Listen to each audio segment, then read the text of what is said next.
ನಮಸ್ಕಾರ ಸ್ನೇಹಿತರೆ, Sachin job guide YouTube ಚಾನಲ್ಗೆ ತಮಗೆಲ್ಲ ಪ್ರೀತಿಯ ಸ್ವಾಗತ. ಇದು ನಮ್ಮ ಚಾನಲ್ನ ಮೊದಲನೇ ವಿಡಿಯೋ ಆಗಿತ್ತು. ಯಾರೆಲ್ಲ ಈ ವಿಡಿಯೋ ನೋಡ್ತಾ ಇದ್ದೀರಾ ದಯವಿಟ್ಟು ಸಬ್ಸ್ಕ್ರೈಬ್ ಮಾಡಿ, ನನಗೆ ಪಕ್ಕದಲ್ಲಿರುವ ಬೆಲ್ ಐಕನ್ನ ಪ್ರೆಸ್ ಮಾಡಿ ಅಂತ ಹೇಳ್ತಾ ಈ ಒಂದು ವಿಡಿಯೋನ ಸ್ಟಾರ್ಟ್ ಮಾಡ್ತಾ ಇದ್ದೀನಿ. ಬ್ಯಾಂಕ್ ಆಫ್ ಬರೋಡಾ ಬ್ಯಾಂಕಿನಲ್ಲಿ ಅಪ್ರೆಂಟಿಸ್ ಹುದ್ದೆಗೆ ನೇಮಕಾತಿಯ ಸೂಚನೆ ಹೊರಡಿಸಲಾಗಿದೆ. ಈ ಒಂದು ನೇಮಕಾತಿಗೆ ಸಂಬಂಧಪಟ್ಟಂತೆ ಯಾವುದೆಲ್ಲ ಎಲಿಜಿಬಿಲಿಟಿ ಕ್ರೈಟೀರಿಯಾ ಇದೆ ಅಂತ ಈ ಒಂದು ವಿಡಿಯೋದಲ್ಲಿ ನೋಡ್ತಾ ಹೋಗೋಣ. ಬ್ಯಾಂಕ್ ಆಫ್ ಬರೋಡಾ ಅಪ್ರೆಂಟಿಸ್ ಹುದ್ದೆಯ ನೇಮಕಾತಿಗೆ ಸಂಬಂಧಿಸಿದ ನೋಟಿಫಿಕೇಷನ್ ಇದಾಗಿದ್ದು, ಮೊದಲನೇದಾಗಿ ಆನ್ಲೈನ್ ಮೂಲಕ ಅರ್ಜಿಯನ್ನು ಹಾಕಲು ನವೆಂಬರ್ 11ನೇ ತಾರೀಕಿನಿಂದ ಅರ್ಜಿ ಸ್ಟಾರ್ಟ್ ಆಗಿದ್ದು 1 ಡಿಸೆಂಬರ್ 2025ರಂದು ಕೊನೆಯ ದಿನಾಂಕವಾಗಿರುತ್ತದೆ. ಹಾಗೆ ಮುಂದೆ ನೋಡೋದಾದರೆ ಈ ಒಂದು ಜಾಬ್ಗೆ ಅಪ್ಲೈ ಮಾಡಬೇಕಾದ್ರೆ ದಿನಾಂಕ 1/11/2025ಕ್ಕೆ ಅನ್ವಯವಾಗುವಂತೆ ಈ ಕೆಳಗಿನ ಎಲ್ಲ ಕ್ರೈಟೀರಿಯಾಗಳು ಎಲಿಜಿಬಲ್ ಇದ್ದವರು ಮಾತ್ರ ಈ ಒಂದು ಜಾಬ್ಗೆ ಅಪ್ಲೈ ಮಾಡ್ಬೋದು. ಅದರಲ್ಲಿ ಮೊದಲನೇದು ನಾವು ನೋಡೋದಾದರೆ ರಿಜಿಸ್ಟ್ರೇಷನ್ನು. ಏನಪ್ಪ ಇದು ರಿಜಿಸ್ಟ್ರೇಷನ್ ಅಂದರೆ NAPS ಮತ್ತು NATS ಈ ಎರಡು ಪೋರ್ಟಲಲ್ಲಿ ಯಾವ ಕ್ಯಾಂಡಿಡೇಟ್ ಈ ಒಂದು ಜಾಬ್ಗೆ ಅಪ್ಲೈ ಮಾಡಬೇಕು ಅಂದ್ಕೊಂಡಿದ್ರೋ ಈ ಎರಡು ಪೋರ್ಟಲಲ್ಲಿ ಫಸ್ಟು ರಿಜಿಸ್ಟ್ರೇಷನ್ ಮಾಡಬೇಕಾಗುತ್ತೆ. ನಂತರ ನಾವು ಏಜ್ನ ಕನ್ಸಿಡರ್ ಮಾಡೋದಾದರೆ ಮಿನಿಮಮ್ ಏಜು 20 ಇಯರ್ಸ್ ಆಗಿರಬೇಕು ಮತ್ತು ಮ್ಯಾಕ್ಸಿಮಮ್ 28 ಇಯರ್ಸ್ ಆದವರು ಈ ಒಂದು ಜಾಬ್ಗೆ ಅಪ್ಲೈಯನ್ನು ಮಾಡ್ಬೋದು. ಮತ್ತು ಈ ಒಂದು ಜಾಬ್ಗೆ ಅಪ್ಲೈ ಮಾಡಬೇಕಾದ್ರೆ ಏನೆಲ್ಲ ಎಜುಕೇಷನ್ ಕ್ವಾಲಿಫಿಕೇಷನ್ ಅಂತ ನೋಡೋದಾದರೆ graduation degree in any discipline from the recognised university, ಅಂದರೆ ಯಾವುದೇ ಒಂದು ಯೂನಿವರ್ಸಿಟಿಯಿಂದ ನಾವು ಡಿಗ್ರಿಯನ್ನು ಪಾಸ್ ಮಾಡಬೇಕಾಗಿರುತ್ತೆ. For example BA, BCom, BSc, BSW ಈ ಥರ ಯಾವುದೇ ಒಂದು ಡಿಗ್ರಿನ ನೀವು ಕಂಪ್ಲೀಟ್ ಮಾಡಿದರೆ ಈ ಒಂದು ಜಾಬ್ಗೆ ಅಪ್ಲೈ ಮಾಡ್ಬೋದು. ಮತ್ತು ಇದೊಂದು ಟ್ರೈನಿಂಗ್ ಆಧಾರಿತ ಜಾಬ್ ಆಗಿತ್ತು. ಇಲ್ಲಿ ನಿಮಗೆ 12 ತಿಂಗಳ ಅಂದರೆ 1 ವರ್ಷದವರೆಗೆ ಟ್ರೈನಿಂಗ್ನ ಪ್ರೊವೈಡ್ ಮಾಡ್ತಾರೆ ಬ್ಯಾಂಕ್ ಕಡೆಯಿಂದನೇ. ಹಾಗೆ ಮುಂದೆ ಬಂದರೆ ಸ್ಟೇಟ್ ವೈಸ್ ಸೀಟುಗಳ ಹಂಚಿಕೆ ಆಗಿರೋದನ್ನ ನಾವಿಲ್ಲಿ ಗಮನಿಸ್ಬೋದು. ಆಲ್ ಓವರ್ ಇಂಡಿಯಾದಲ್ಲಿ ಒಟ್ಟು 2700 ಪೋಸ್ಟ್ಗಳು ಖಾಲಿ ಇದ್ದಾವೆ. ಅದರಲ್ಲಿ ನಮ್ಮ ಕರ್ನಾಟಕದಲ್ಲಿ ಒಟ್ಟು 440 ಪೋಸ್ಟ್ ಅಂದರೆ ಹುದ್ದೆಗಳು ಖಾಲಿ ಇರುವುದನ್ನು ನಾವಿಲ್ಲಿ ನೋಡಬಹುದು. ಅದರಂತೆ ನಾವು ಕ್ಯಾಟಗರಿ ವೈಸ್ ಪೋಸ್ಟನ್ನ ಇಲ್ಲಿ ನೋಡೋದಾದರೆ SC 74, ST 36, OBC 138, ಹಾಗೆ ಅನ್ರಿಸರ್ವ್ಡ್ ಕ್ಯಾಟಗರಿ ಅವರಿಗೆ 141 ಪೋಸ್ಟ್ಗಳು ಖಾಲಿ ಇರೋದನ್ನು ನಾವಿಲ್ಲಿ ನೋಡ್ಬೋದಾಗಿದೆ. ನೆಕ್ಸ್ಟ್ ನಾವು ಏಜ್ ರಿಲ್ಯಾಕ್ಸೇಷನ್ಗೆ ಸಂಬಂಧಪಟ್ಟಂತೆ ನೋಡೋದಾದರೆ SC ST ಅವರಿಗೆ 5 ವರ್ಷಗಳ ಏಜ್ ರಿಲ್ಯಾಕ್ಸೇಷನ್ಸ್ ಇದೆ.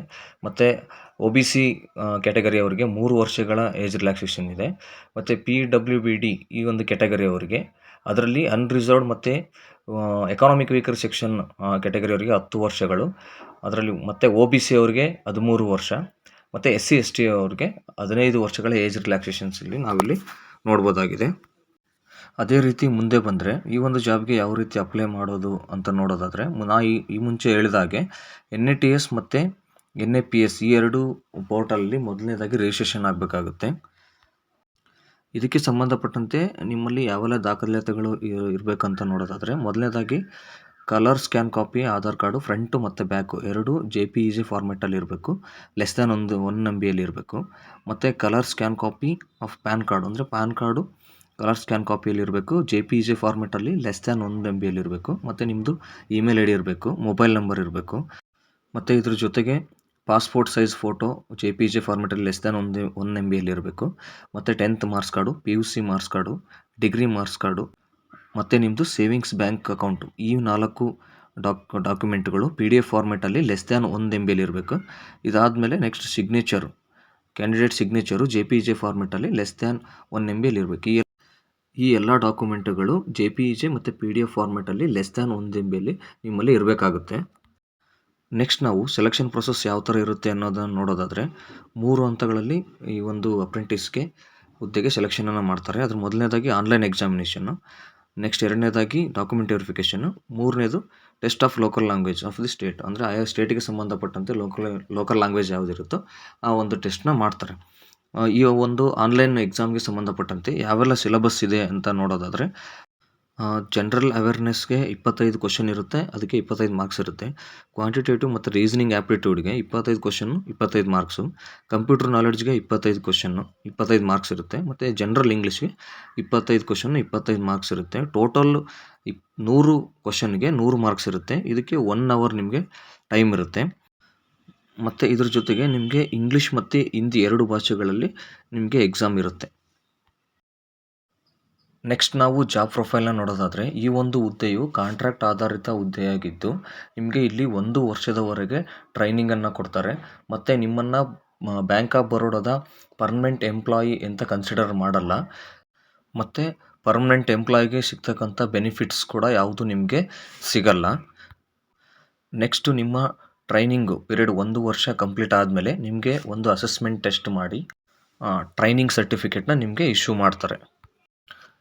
ನೆಕ್ಸ್ಟ್ ಇದೊಂದು ಟ್ರೈನಿಂಗ್ ಹುದ್ದೆಯಾಗಿರುವುದರಿಂದ ಸ್ಯಾಲ್ರಿ ಅಂತ ಕನ್ಸಿಡರ್ ಮಾಡಲ್ಲ. ಇದು ಸ್ಟೇ ಫಂಡ್ ಅಂತೇಳಿ 15,000 ರೂಪಾಯಿಗಳನ್ನು ನಿಮಗೆ ಪರ್ ಮಂತ್ ಕೊಡ್ತಾ ಹೋಗ್ತಾರೆ.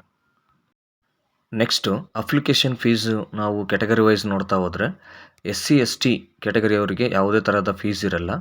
PWBD person with bench mark disability ಅಂದರೆ ವಿಕಲಚೇತನರಿಗೆ 400 ರೂಪಾಯಿ ಪ್ಲಸ್ GST. ಜನರಲ್ಲು EWS ಮತ್ತು ಅದರ್ ಬ್ಯಾಕ್ವರ್ಡ್ OBC ಕ್ಯಾಂಡಿಡೇಟ್ಗಳಿಗೆ 800 ರೂಪಾಯಿ ಫೀಸ್ ಇರುತ್ತೆ. ನೆಕ್ಸ್ಟು ನಮ್ಮ ಕರ್ನಾಟಕದಲ್ಲಿ ಯಾವ ಸ್ಥಳಗಳಲ್ಲಿ ಈ ಒಂದು ಟ್ರೈನಿಂಗ್ ಹುದ್ದೆಗಳು ಖಾಲಿ ಇದ್ದಾವೆ ಅಂತ ನಾವಿಲ್ಲಿ ನೋಡ್ಬೋದಾಗಿದೆ. ಒಟ್ಟು 440 ಪ್ಲೇಸ್ಗಳಲ್ಲಿ ಈ ಸ್ಕ್ರೀನ್ ಮೇಲೆ ಕಾಣ್ತಿರ್ತಕ್ಕಂಥ ಸ್ಥಳಗಳಲ್ಲಿ ಖಾಲಿ ಇರುವಂಥದ್ದು. ಸೊ ಇದಾಗಿತ್ತು ಸ್ನೇಹಿತರೆ ನಮ್ಮ ಇವತ್ತಿನ ಜಾಬ್ ಅಪ್ಡೇಟ್.